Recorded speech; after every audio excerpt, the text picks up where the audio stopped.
So without further ado, I'm sure they're ready behind the back there. Can you please make them feel very welcome, Lou Demi.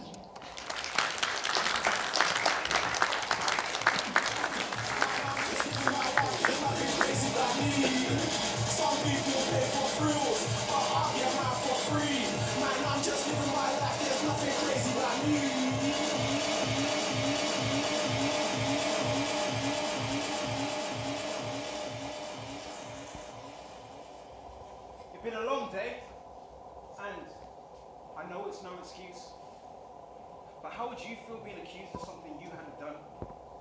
Treated like a criminal, locked up and then dragged off to some hospital without any explanation. I mean, how did they expect me to respond? I've had a bad day, and I know it's no excuse, but you tried being called more than 30 times in the space of an hour by a senior manager new in post, insisting that you leave the ward for a meeting, even though there are no other qualified nurses on duty. I mean, what was I supposed to do? I've had a difficult day, and I know it's no excuse, but you try being abused dozens of times in the space of an hour by supposedly respectable members of the community when you're just trying to do your job. How am I supposed to deal with that? So yeah, that was where it all started for me. And they called me aggressive and intimidating, I believe are their exact words, which came from being said, "Can you stop using aggressive and intimidating behaviour, lad?" to somehow being written down in the police report and then transferred to the hospital's admission notes.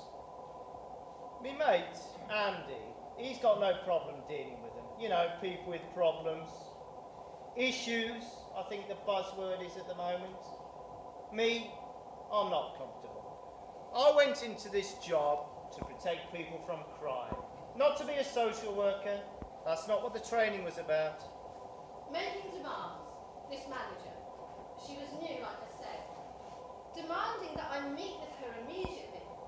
I couldn't seem to make her understand that I couldn't leave the ward until the next shift came on duty. It was the last straw. After weeks of feeling bullied and pressured, being told I wasn't doing my job properly, I was a nervous wreck. No excuse still. I'm just trying to explain. By the time they got me to the hospital, I mean, they were all there just waiting to dive on me and stick a needle in me before I had a chance to attack any of them. I was stressed. I was scared. Not of Carlton, of my manager. Scared of what trouble I might be in if I didn't make the meeting, and the trouble I'd definitely be in if I did make the meeting but left the ward. My head was all over the place.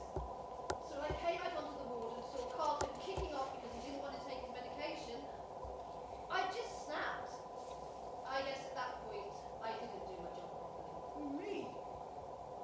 I've never attacked anyone in my life, me. But by the time they got me to that ward, I just wanted to show them. I just wanted to show them exactly what aggressive and intimidating behaviour actually looked like. He was shouting and waving his arms around. It was all too much. The first thing I came across after all those phone calls. I just told the healthcare assistants to get some help from the other wards quick so we could give him an injection. Calm him down. Don't worry. Look, you're perfectly safe. I'm just trying to express myself. No discussion, no arguments. I just wanted the ward to be quiet, to feel safe. Like I said, no excuse. There's this homeless guy. He sits outside Tesco's. He's been there nearly a year now. I'm surprised he even survived the winter. Me and Andy, we check on him regularly, take him to a hostel whenever he gets a night in one. Took him to A&E the other night. He was struggling to breathe. Asthma, I think. Calls himself Billy. We just try and do our bit, you know, check he's okay. I'm off to see him later, actually. I'll get him a sandwich if he's spending the night on the streets. Stop and search. You know, I'm 28 times more likely to be stopped and searched than if I was white, female, or over 30, or any other combination, and I hadn't even done anything wrong. I mean, I was scared. To be honest, I was more scared of my mum's reaction when she found out the truth.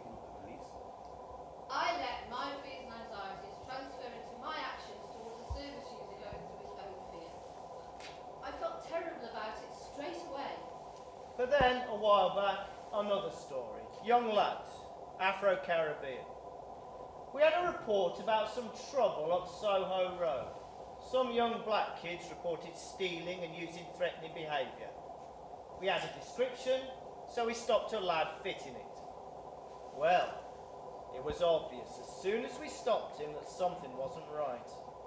I get scared easy, like suspicious of people, you know. I mean, these two officers stopped me. I hadn't done anything wrong, so I figured this must be just like what happened a few months back. You know, at least 1 hour in every 5 is spent dealing with people with mental health issues in our job. My mum called the police, yeah, because these two blokes were having this raging argument outside our place. I mean, like, damn near threatening to kill each other. But on the phone, all the police could do was ask what ethnicity the blokes were. I mean, I don't know why, but I just figured someone must have called the police, and my ethnicity must have just so happened to fit. But I was cool at first. The situation with my manager got sorted. Apparently she was suffering from stress herself, not dealing well with her new roles and responsibilities. Her superiors moved her into a role she was better able to cope with as soon as the situation came to light. But by that time, I'd already let it affect my work. I'm supposed to be caring, show empathy. I acted totally out of character, but that didn't help Carlton, and after that, I was never able to build any kind of trust with him. I find it hard to go out sometimes, and sometimes I get these really dark moods. I mean, then other times I'm great, I'm fine, like top of the world, me.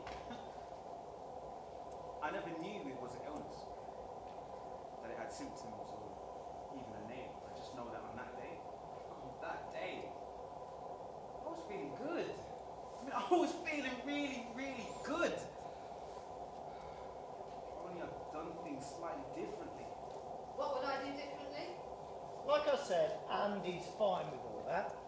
Can't say the same for me. You know, I'm fine with Billy and the homeless guys. Well, those that don't have extra problems with their mental health, you know. But this kid, well, it was obvious he was scared, but in a weird way. Like, not well, not quite right. I already did it. So like I said, I was cool at first, you know, chatting, giving it a bit of banter. Well, trying to anyway. I was convinced this lad was going to be violent, so I treated him like that from the start. It was like he was high, talking too fast, not making any sense. Then this copper, he tells me to watch my lip, and I switched. I just flipped. I mean, I got angry, but I was scared. Because I thought he was going to try and beat me up or something. I mean, come on. I've seen the news. I read the papers. The kid ran off, we chase him, there's a struggle, and in the end, I was proved wrong. He wasn't violent at all, just scared of us. We called the mental health team out to assess him, and he was admitted to hospital. My actions bothered me so much, I left the health service a month later. I'd only just got back on duty after being attacked a few weeks back. I know it's no excuse, but I suppose I might be, what do they call it? Oh yeah, hypervigilant. I didn't want another broken nose. I don't want to spoil my pretty face, do I? This woman saw what was happening. And she came over, you know, to check on me, just to see if I was okay. Oh, this officer kept him shouting, "Stand over there! Stand over there!" I mean, come on. What did he really expect a middle-aged woman was going to do? It was a woman who attacked me. Really violent, bloody hell. And mentally ill at the time, as it turns out. She stopped taking her medication or something.